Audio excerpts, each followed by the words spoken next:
Hey, what's up, everyone? Thanks for joining us for another Boxing One episode of the Boxing One podcast. We are live once again. Different this week. We're not going to be doing a Raptors post game. There's no Raptors game until tomorrow. It's a little bit too late for two out of the three of us, I think. So we're just going to stick to talking about some of the big news that broke for the Jays, the Jose Berrios contract, Robbie Ray. And if we have time, we'll talk a little bit of Canada soccer. I think we should have time for that, and maybe some Raptors. I'm not sure if we'll get time for that, but we'll see. But before we get started, let's play the intro.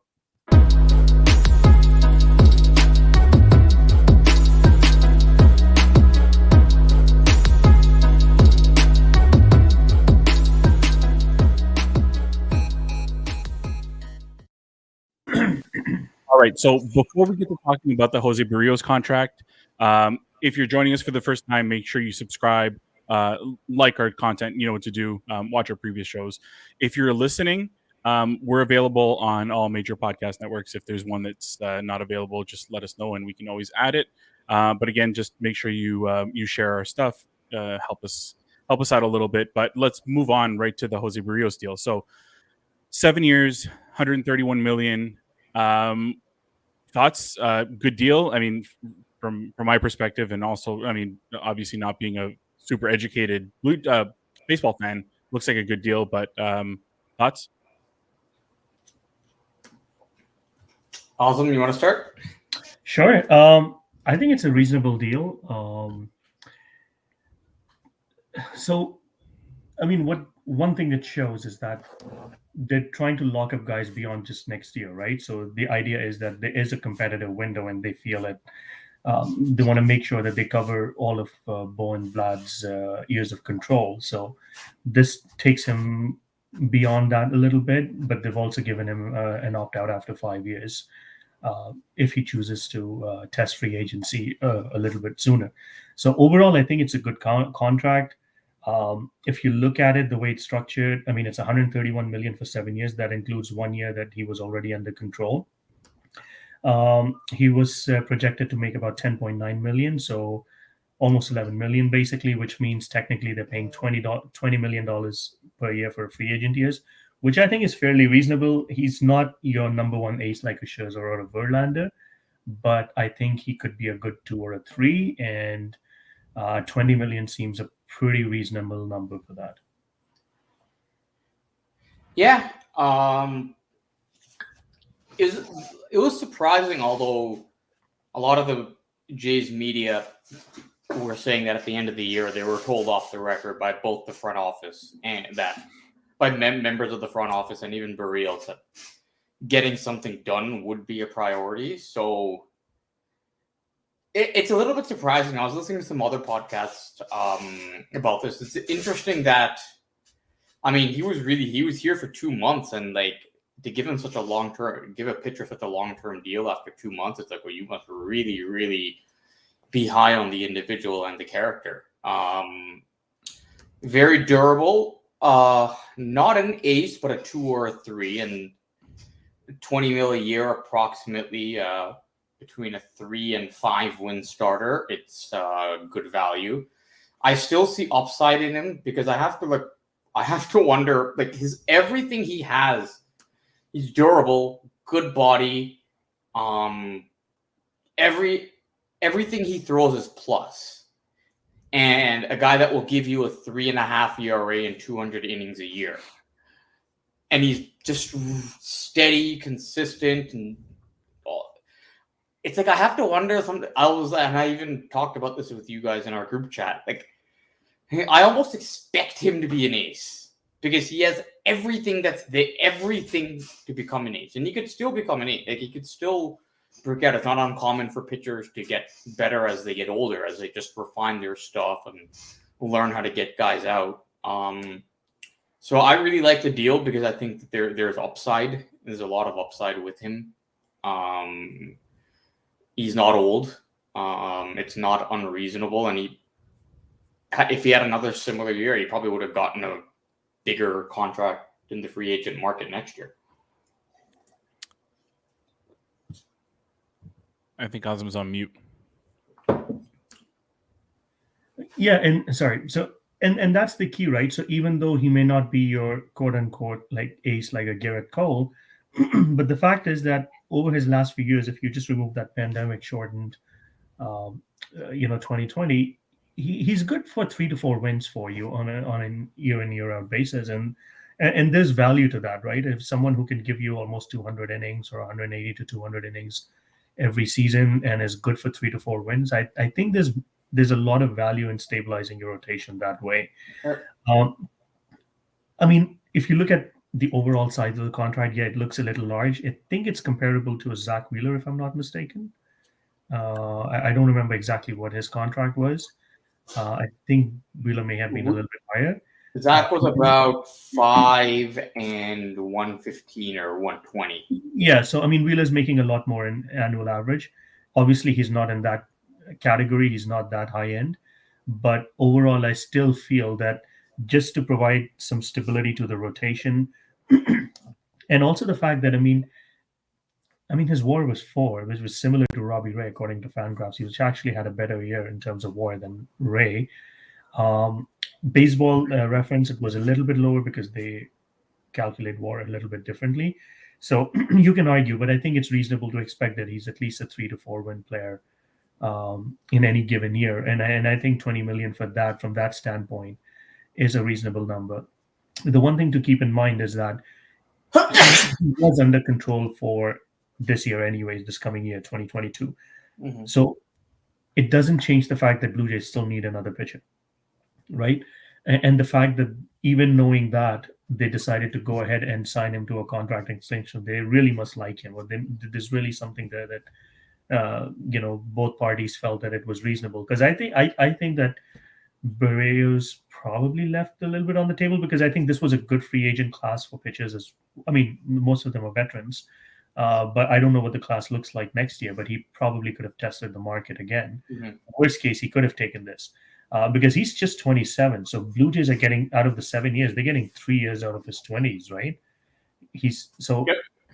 I mean, you don't really sign extensions or free agent contracts with 27-year-olds. Like mostly people get to 29, 30. So How surprising is it that they got it done so early, and also was part of the thinking, some of what Pramit said, that it looks like he could be an ace. So I mean, if he does end up being an ace, you almost get a bargain pitcher, Steal. and if he doesn't, then you still get a guy who can eat up innings and is consistently around 3.5 ERA. If he develops into like a true ace, it's a steal. Like Wheeler wasn't yet.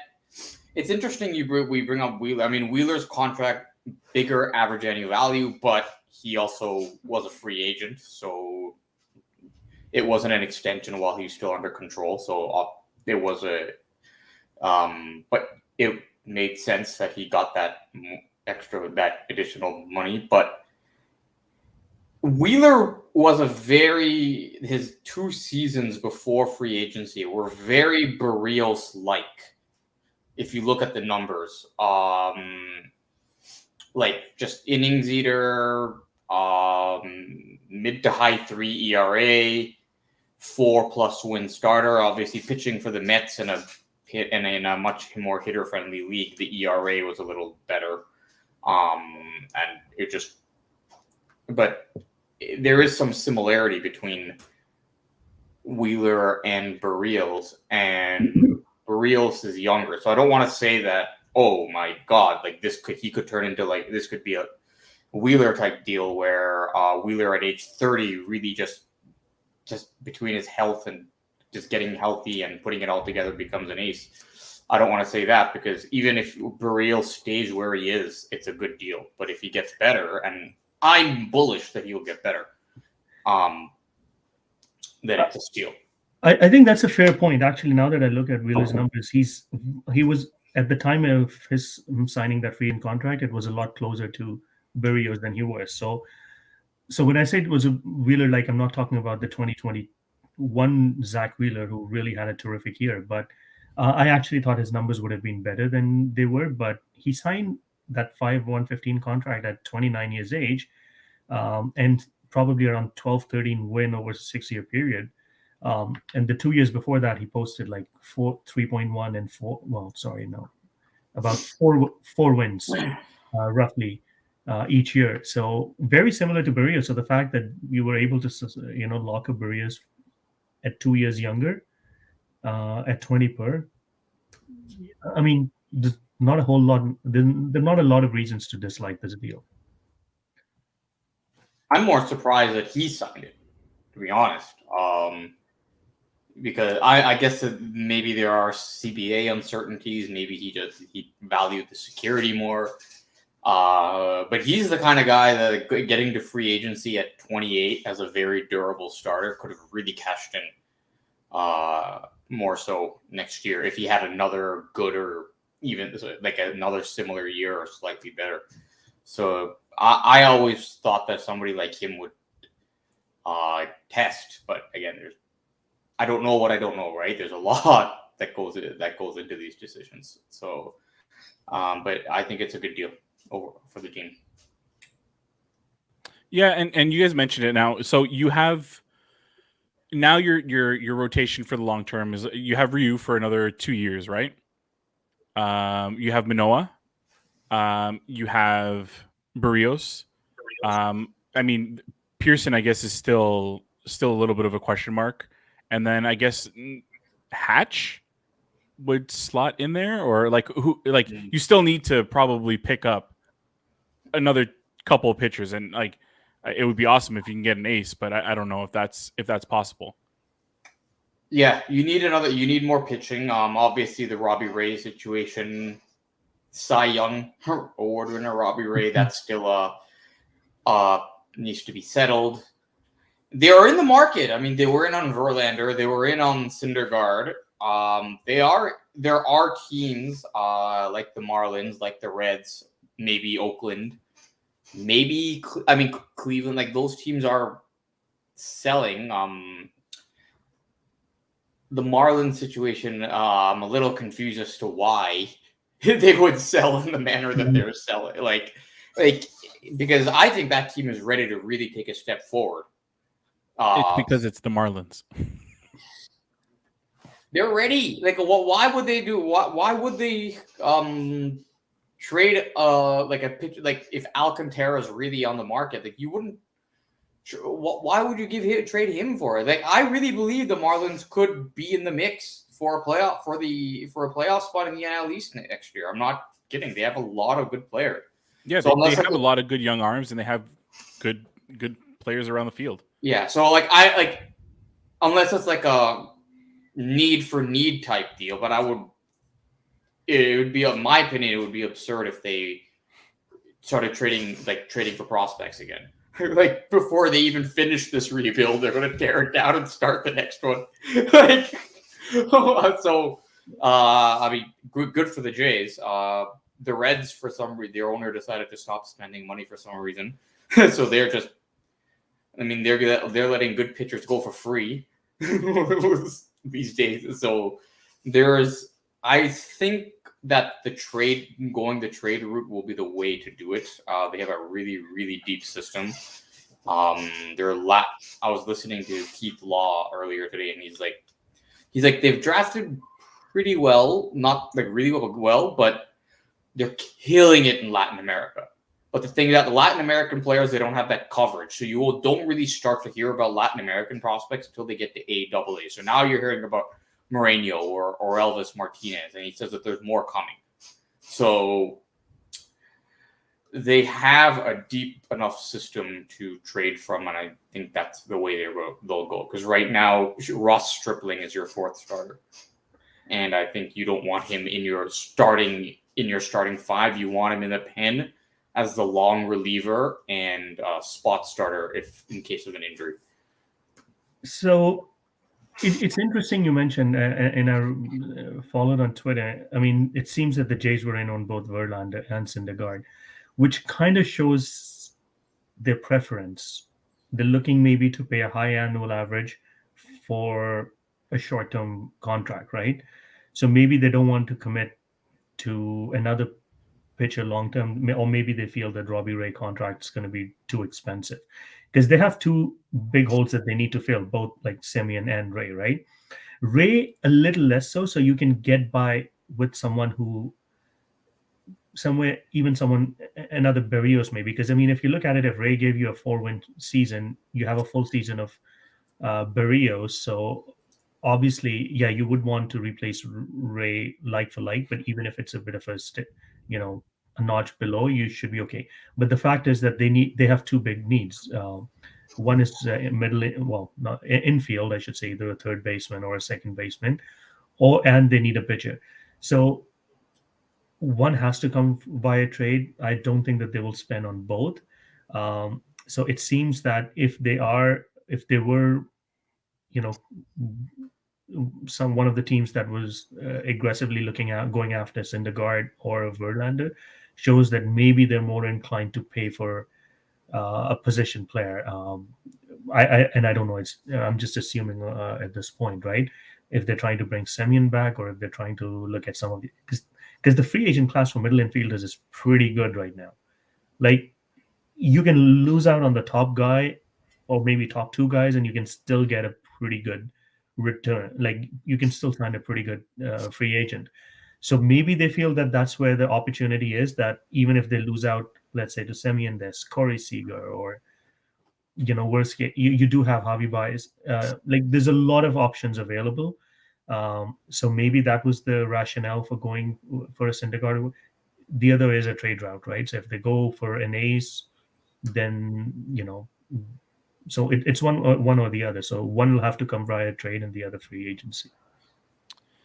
So they gave up Woods Richardson and Martin in that deal last year. If you give up another 2 or 3 prospects, are they so deep that you're not completely bearing the cupboards? Well, they're gonna if we make the assumption that Robbie Ray and Semyon are gone, you're gonna get 2 draft picks back. Mm-hmm. They may be thinner at the upper levels, but they still have a pretty young team and a really good core, and the window is open to win a World Series. So this is the time that if you are going to unload the system, like this is the time to do it. Like if unloading the system means winning a World Series, then you do it, because you still have a good core locked up. You don't have it's not like 2015-16 where guys were approaching free agency. The core was older. They're not going to be together that long. Like this team is set up to be really good from 2022 to 2025, 2026, as it stands now. And they're so good at developing, especially in Latin America, that even if it does become a little bare, I mean, they could restock it by the time this core's window sort of ends and guys start to leave. Like they will have done enough to restock it. So I don't anticipate them becoming like a bottom 5 system. Yeah, we've talked about this before. Like your opportunity is there. I mean, Vlad, Bo, there's no sense in waiting, because then it comes to the point of what are you waiting for? Because right now you clearly have that core who can make a push. Yeah, and Seager would be great. I mean, Seager's. The question for Seager is he willing to make a position change? Is he willing to go to third base? That's because he's a shortstop, and he's a good shortstop. He's a left-handed bat, which this team really, really needs. But it's pretty obvious that the team is committed to Bo. I mean, if Semyon moved off of the shortstop, and who's a much better defensive player than Bo Bichette is, then Seager would definitely have to. I've had on Jose Berrios. Cleveland decides to move forward with their rebuild. That's the guy I think would be ideal, and not just because of the Cleveland connection, but because he's a switch hitter, elite bat, good glove, can play second as well, although his third base is his true position. And he has a good contract for 2 years, which gives them the flexibility to add other money. Like he is a 12 million this year and 12 million next year, which is a steal. I agree, and I think and it's really important. So as much as I would love for them to bring Semyon back, I think they're already a 91 win team, and Pramit and I were talking about it the other day. You've got to improve and get probably another marginal wins, like 2 or 3 wins out of it to get into that window, right? And yes, you can overload it by adding as many all stars as you can, but you have even though they're spending, there's a limit to how much they'll spend, right? Like there's a resource restraint. So how do you eke out those extra wins? And one of the areas is that I think it makes sense to add a lefty bat. Uh, if not a lefty bat, or someone who can hit righty pitching as well as an average lefty bat would, right? Because second, third time through the lineup, they pick up really well and they really go after pitches. But late in the games, they did struggle quite significantly. And when you're all righty heavy, like all the way from 1 to 6 or 1 to 5, then it's a lot easier for teams to set up their bullpen, especially if you get into a playoff situation. Teams can set the bullpens up really effectively against you because they know there are not too many options, right? I mean, you'll have Kevin Biggio coming off the bench. Not many teams are going to get scared with. So you need to add that lefty dimension to your lineup, top of their lineup. So that's where Jose Ramirez makes sense. Even someone like Corey Seager, if he's willing, the money and position change and all that, can make sense a little bit. So I think there's a lot of value in it. Just like they probably need to shore up the bullpen a little bit. I think looking at a lefty bat, I think should be critical. Do you have any preference over Semyon, Seager, or Ramirez? I like Seager. But I'll take either Ramirez or Seager, to be very honest. Seager would require a lot of money, and Ramirez would require a lot of prospects. I'll take Semyon back, and then maybe you could sign Seager. Let's do that. That works for me. I don't want to wonder. I think Semyon, 2 out of the last 2 full seasons, he was a legit MVP candidate. Oh, 100%. And I think that honestly, the impact he had on the clubhouse, just the habits, playing every day, the professionalism, the work ethic, it's clear that it really rubbed off. And I know that it's really hard to measure, quote unquote, clubhouse fit, especially from afar. I mean, that's really something that the coaching staff and front office would know better. But I don't think Semyon will be back because I just think there's going to be too many teams in on him. He's a Bay Area guy. If the Giants want him, and there's a lot of teams with a lot of money that will love to have a guy like that. I just don't think he'll be back, and it's not because of lack of money or lack of we sometimes forget that. Oh, should the Jays bring back Robbie Ray? Well, does Robbie Ray want to come back? What other teams are making him offer, and where does his family want to situate? Personally, there's so many factors that go into it. It's not just a matter of saying, well, he loved it here, that means he must want to come back. Well, there's a lot of reasons why players may move on. Oh, 100%. And then there's nothing wrong in Semyon. I'd love to see him come back. I just hope somehow they find a way to better balance the line a little bit.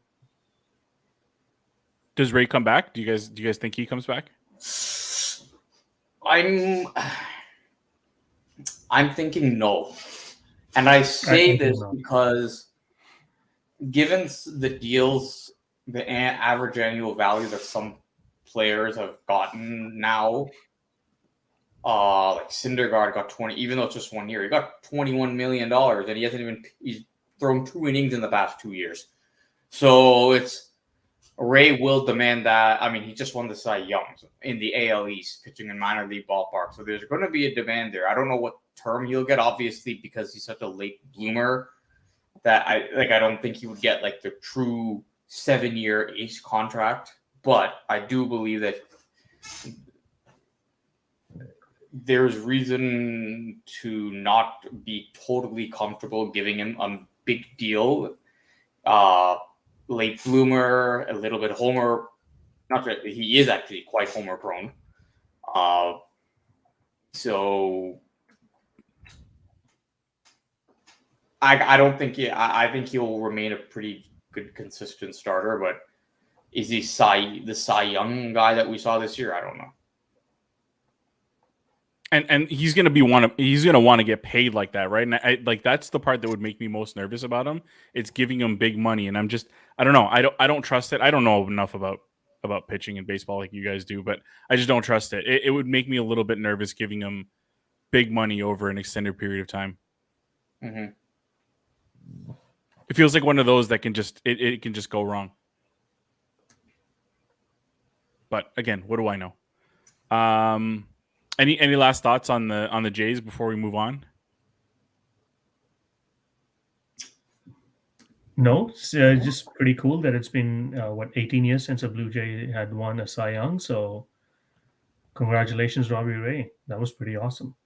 It was a lot of fun watching him pitch this year, regardless of what happens. This down the stretch, that's last month or so, that was incredible. Like it was an amazing experience, the whole team. But Ray pitched a couple of gems there, and like very well deserved Cy Young.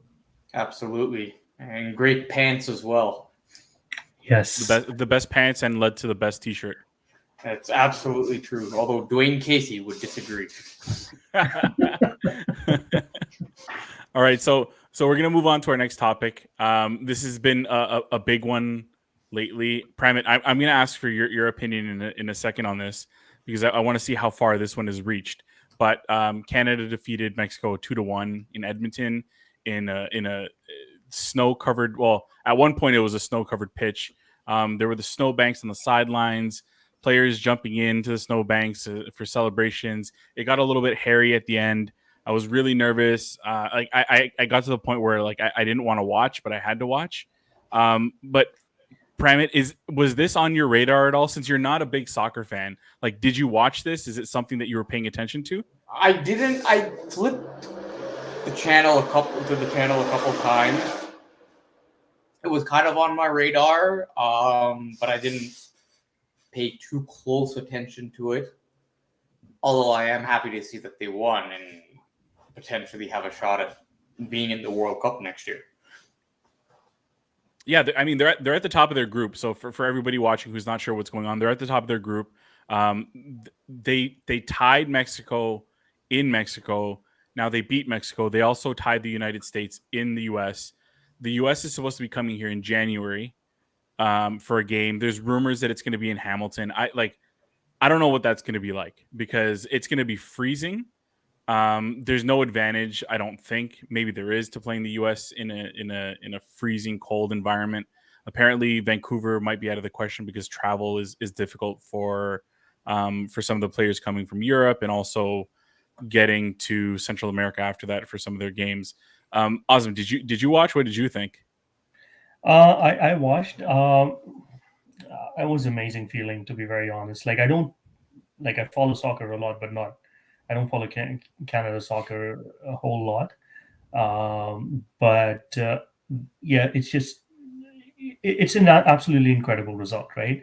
And you've seen growth of this team over the years. Hardman's a good coach at the helm, having kids who have European experience, and starting to see more of it, definitely helps. Alphonso Davies is an absolute superstar, probably the biggest international star we have in Canada right now, right? I mean, it's incredible to see him, Jonathan David, like names that are starting to become household names in Europe. And for Davis, it was a pretty good game. I mean, he played at home yesterday, right? So Yeah. I think it wasn't a very very good game. I mean, but to watch like technically, but I mean, who cares? The result, went our way.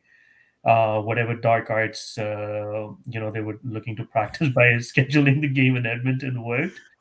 So I have a friend who's actually from Mexico, and I was chatting with him, and he's like, "Yeah, this is too cold for us."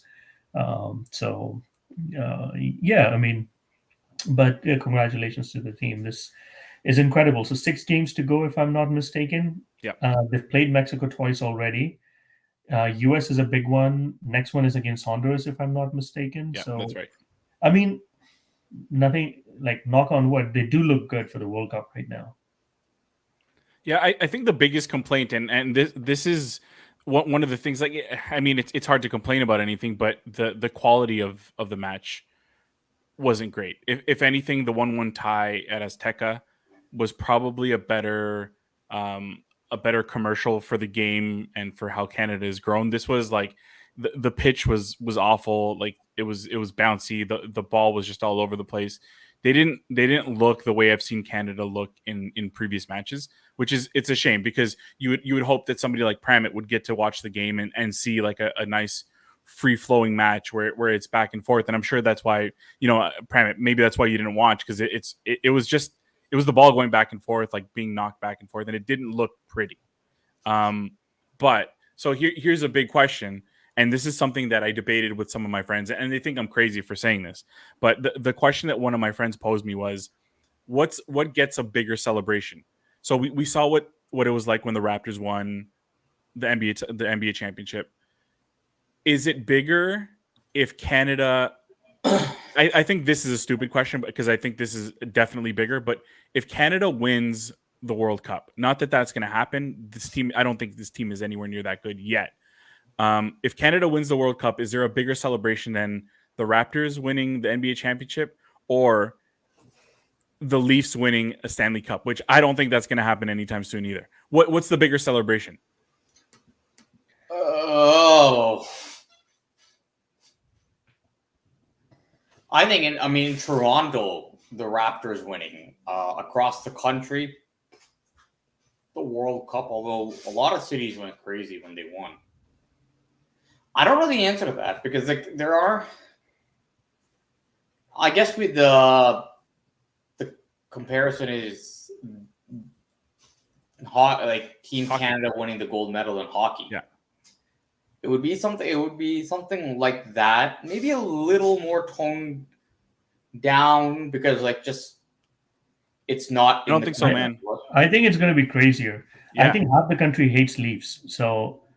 Or I'm not worried about the. I'm thinking how I'm thinking. Well, I'm comparing it to like when Canada beat the U.S. in Vancouver in the gold medal. That was game. huge. It would be something like that, but probably a little bit not quite as crazy as that, because hockey is hockey is number one in Canada, and it's like huge, and everybody knows the players, and there's so much like history, and it was in Canada. So it would be a watered down version of what we saw there. Personally, I think it's that was the comp that I was looking at, but I think it's that to another level, because I think there are more people who, and I could be completely wrong, I might be completely too close to Canada, and my love for Canada soccer might be tainting my image of this, but I see Canada winning the gold medal in Vancouver in hockey ×2. Like, I just think that people would go nuts. There are a bunch of people who would jump on the wagon who normally cheer for, like, you guys have seen it. You guys have seen when Italy wins in Toronto. Like, it'll be that, but spread across the country, and it'll be crazy. And people will jump on just because they're like, oh wait, hold on, Canada is doing well now. Yeah, I'm all for it. Like, there's no way to know this, and I don't think that Canada's gonna win the World Cup anytime soon. Maybe not even in our lifetime. But one thing that I think could happen, maybe not in the next World Cup, but maybe in 2026 when it's in North America, is I think if Canada goes on to the group stage, I think you'll see people buy in, and there will be a huge party. Oh, for sure, 100%. Because I mean, even if like soccer isn't as huge in US. I mean, it's popular now, but it's not at the other professional sports levels, right? But when the team is playing, I mean, you can see the chance, like those USH, like people go all in when US is playing in the World Cup, right? So I think it probably could be huge if that were to happen. I don't know, 30, 40 years down the road or whenever that is. But I think it's going to be real big deal. Yeah, we're going to start to see more and more Canadian talent come out, younger kids. There's actually a 15-year-old who played for the Romanian national team who is Canadian born, but ended up choosing to play for Romania, and apparently he's like their next big thing, their next George Hagi. I don't know if you remember him, Azam, but like he's supposed to be the next big thing, and the fact that you can cap a 15-year-old to me is crazy because he's clearly not making his own decisions. But I mean, you're going to start to see a lot of young Canadian talent, which is it's super exciting. And yeah, I mean, I hope this stays and holds. I hope we can keep first, second, or third place. Like we have to finish top 3. I hope it can happen because my heart would be broken if we don't end up making the World Cup. Oh, for sure. So, I mean, as things stand, it's pretty tight. I mean, Canada leads Mexico by, I mean, Panama's fourth place. They joined third with Mexico. So it is a tight race. Canada has 16 points. Having said that, I mean, they're through Mexico. I think they have to play Panama and Costa Rica again and US. So yeah, it's tough. It's not easy. And going to Central America is not easy. You have to put up with, fireworks outside of your hotel in the middle of the night. Bags of urine being thrown at you during games. Like I don't know if that still happens anymore, but there's stories about that happening. But it's completely different there. The stuff that they do to get you off your game. So I want to move on to last. You guys schedule a game in Edmonton. You can sure as hell expect something's gonna get. Yeah, definitely. Mexico must have been like just completely pissed off about that because I wouldn't even want to play in that. And like I've been here most of my life. Yeah, no, I don't leave the house in that weather. All right. For so somebody who doesn't know anything, I have one question. Why would anybody schedule a game in Edmonton in November? Because Mexico can't play there. That's exactly Is that why? So wait, does Canada get to choose where in the country the game was? Yep. Okay, that makes sense. I thought it was like it was prearranged by some organization and. No, and so it. I don't know. I mean, I guess it's normal that it snows there around this time, but yeah, like that was definitely the thought process. It's like even last week's game was in Edmonton as well, and same thing. Like you want the Central American teams to play in as cold weather as possible. It's like the Green Bay Packers having that Lambeau Field frozen tundra advantage. Same thing. You want to make sure you can use that to your advantage. So, like teams like Peru, they play at altitude. Even Utah Jazz, Denver Nuggets, altitude, same thing, right? I'm just amazed that it's pretty cool actually that if the game is in a certain country, that country gets to choose the specific stadium to. That's insane. Maybe I'm just used to like sports leagues trying to keep everything as fair as possible. Yeah, like imagine the Jays being able to pick the stadium that they want to play in for each home game, depending on who's pitching and who's hitting. I think after what they've had to go through, they're not leaving the Rogers Center ever again. Yeah, you're probably right about that. So, last topic. I don't want to spend too much time on this. We've talked about the Raptors a lot over the past couple of episodes, but I didn't want to do the team any disservice by not covering them a little bit. So I think our predictions were 1 and 2. We have one game left tomorrow, so hopefully they beat Utah. But it's come on. It hasn't looked good though. Like Awesome. You mentioned the one game that you got to watch lately because like you had time to yourself, and it was that it was the Portland game, was it? It was the Portland game, yeah. Did you end up turning it off before the end of the game? Yes, I did. Unlike So you a didn't see the Canton. Fred VanVleet comeback. No, I didn't. Primate, you turned it off too. Yeah, but I knew that they were starting to come. It was a late game and I was getting tired anyway. So then I saw the comeback, but because I stopped watching and they were making the comeback, I decided not to turn it back on because I thought I didn't want to jinx the comeback. Well, I think it's number one. It just goes to show how dependent this team is on Fred. They should have beaten Detroit, and I think had they had Fred, they would have. Yeah. They would have. I mean, I think it just goes to show the value of like a point guard as your, not necessarily your best player, but your floor general. I mean, making sure everybody's in position, setting the offense, setting the defense. Although the Raptors don't really run set plays because they're a terrible half-court team. They need to be fast to read and react and go. But just having him out there, like kind of like what Kyle did for this team. Like the team never. Like while having these, like we've said in the past, I don't think it's rare that having a point guard as your best player can win you a title, especially if you look at the finals MVPs over the last 10 years. But if having a really good point guard as your leader on the floor creates a floor performance level. Like the Raptors were never bad once Kyle took that team over and became the guy on that team. From 2013 until last year, obviously. But like they were always, as long as he was around, they were you could bank 50 wins. Yeah. I think Fred is becoming that, but they just don't have that much.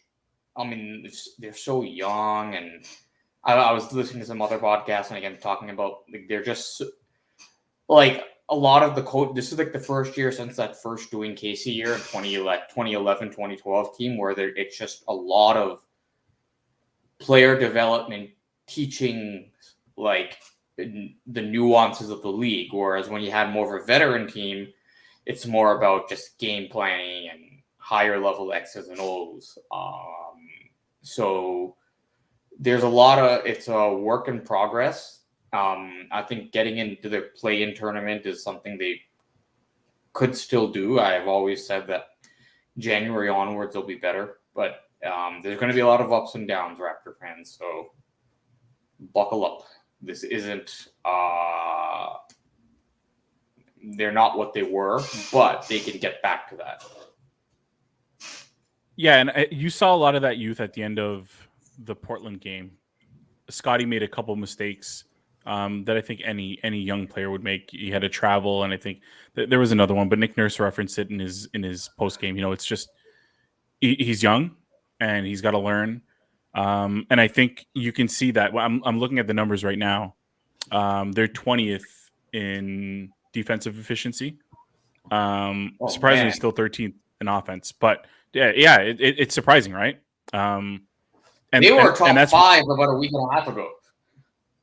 Yeah, and I think the last 3 games probably really changed that. And I mean that's the variability of the first month and a half of the season. Things can change quickly, but I think that's where the youth is showing itself. And Azam, you asked in the last episode, it was the last episode, what's the most surprising thing about this team? And we mentioned like the fact that the young guys have been able to work themselves in so quickly. And now we're seeing the opposite, that there is some struggles with some of the young guys, but also Pascal trying to work his way back in. And I'm not blaming Pascal. There's been a lot of talk on Twitter about trade Pascal or how this team's better without Pascal. That's not the case at all. You need Pascal defensively, offensively.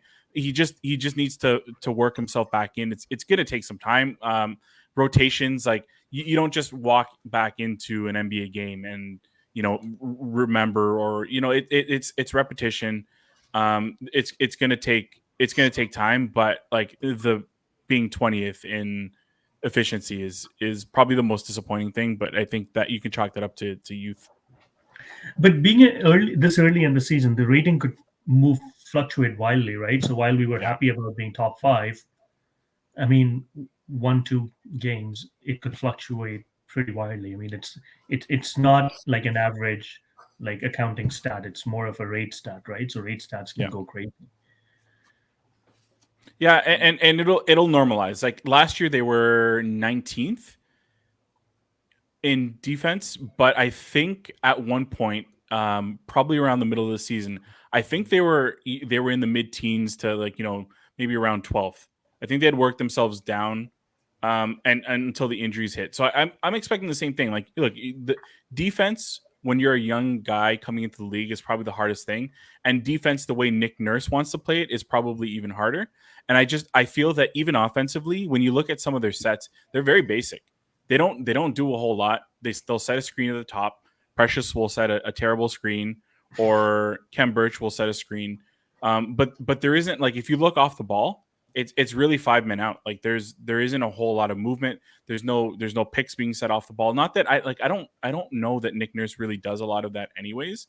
But it is very yeah. So that's deliberate. They don't want to. Yeah. They don't want to set. They're not the kind of team where you can set an offense and call it. They got to go, read, react, and shoot fast. Yeah, like they got to that's their offense. That's how they have to score, and they got to win with their defense, the deflections and the steals, and what they were doing during the winning streak. That's how this team has to play. And that is one of the numbers that does stand out. They're still second in turnover percentage. But what's really killing them is they're 22nd in offensive rebound percentage and 26th in free throw rate. Oh, yeah. They don't have any real – yeah, they don't have a lot – and I think that Detroit game really hurt them as well. Because it's really, and the numbers are the deltas between the teams are very close. They're finishing at the rim. I believe that they were in the bottom 5 as well. So it's now, again, it's because they don't have any elite three-point shooting, then teams can cheat when guarding at the rim and make it harder for you to finish at the rim, and they don't have a 7-footer. So, I mean, what they don't have is very obvious and can be exploited. So, like, what they do have, though, is, again, length, youth, upside, energy, tenaciousness, and coachability. So, you got to work with that. And just like the youth, I mean, there was a play I saw where Lillard has the ball. Scotty's sort of guarding. He's not guarding Lillard, but he's guarding the lane. And Barnes turns his head just slightly to check on McCollum, who was in the corner. That is all it took for Dame to get right by him and get to the rim. And like it's so subtle. Like you think just turning all it takes is just a defender turning his head to check on another player. And then that's the difference between winning and losing. And when you're young, that's going to happen. And he's probably thinking, well, oh crap, McCollum is wide open. We've got to make sure he doesn't get the ball, or forgetting Dame. And they were in a zone as well at the time. So like you weren't really on. There wasn't anybody really guarding him. So but just those subtle nuances that make it that young teams that beat young teams. Yeah, and just to bring back that finishing at the rim number, they're shooting 59% at the rim. Sounds good, but it's actually 29th in the league. Yeah, because there's a reason why teams want to score at the rim, because the ball goes in when you're closer to it's likely to go in more when you're closer to the basket. And then not having a 7-footer who could get easy putbacks or dunks when other 7-footers are surrounding them results in that. Now, I think they will just get better as the shooting gets a little better and teams respect that more. And guys get just more comfortable in rhythm as the lineup changes continue to be made. But there's nothing that we're seeing that shouldn't surprise anybody. Yeah. Yeah. We've been saying, like, since probably, I think, even before the season, that it's going to be up and down. But I think by the end of it, we'll probably see them in the playoffs in one way or another. Maybe, yeah. Hard to say. I still think so. Yeah, I'm still bullish on them. I wouldn't say bullish. I still think they can. The East is just crazy. Like, it's so much deeper than in the past. But Yeah. I think they should. I still believe that playing to get better is always a better approach than just tanking. I mean, I think you should only tank once you know that at the deadline, like, you got no hope, and then you sell off whatever you can sell off, and then you decide, like, kind of like what they did last year. So Yeah. play hard and play to win until obviously that's just no longer an option. Yeah, and I mean, at the very least, they're still entertaining in spurts. Sometimes it's frustrating to watch them, but they got entertaining players, so it's still, there's still some fun there. So I'll always, like, I mean, I'm going to watch regardless. You can have the worst team out there, and I'm still going to watch, but at least I'm getting some entertainment value out of it. But I think that's a good place to call it an episode. We've gone probably a little bit longer than we thought, but any last thoughts, guys? No, I think the only thing I just want to add is back to that Canada-Mexico. I think it's probably also the first game in soccer history which ended up with a snowball fight. So that I don't even know what to say, man. Like, I don't know if that was more Canada, like, kind of trying to rub it in the Mexicans' faces, or if it's Mexico kind of pouting. But any game that ends in a snowball fight is okay with me. yep. All right. So if you made it to the end of this episode, thank you very much for watching. We appreciate the support. Make sure you like, subscribe. You know what to do. And until next time, have a good one. Thanks, everyone. Thank you.